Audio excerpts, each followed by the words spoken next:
After 9/11, of course, there was the 9/11 Commission, and the Commission made a bunch of recommendations.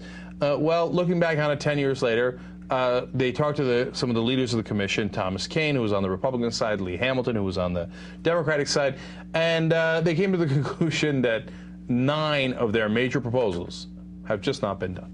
Just not done. Okay? Now, I can give you a ton of examples, but let me just give you 2. Okay? One is a lot of the fire department couldn't get out of the buildings because even though they already had a message that the buildings are going to fall, get out of there, right? And so there was a helicopter who said, it's unsafe, you got to go. That message got to the cops.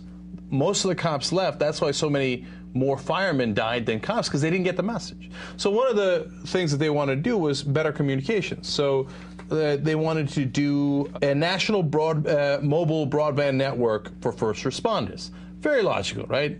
Republicans said, no, we don't want to spend money. Okay? Now, in the beginning, they said, oh, yeah, sure, why not, of course, da, da, da, and they even put some money aside for it. Now they're like, first responders.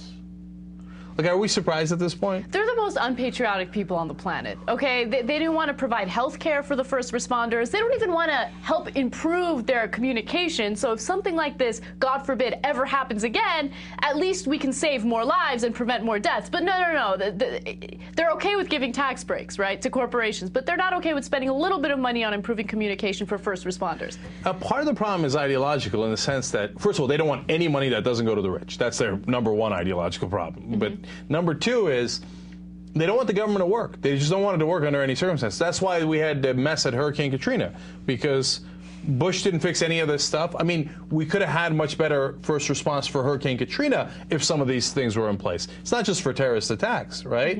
And we didn't because they just don't want the government to work. They hate the government, right? So the worse the government does, the more they can say, see, the government doesn't work. That's a really great point. Okay.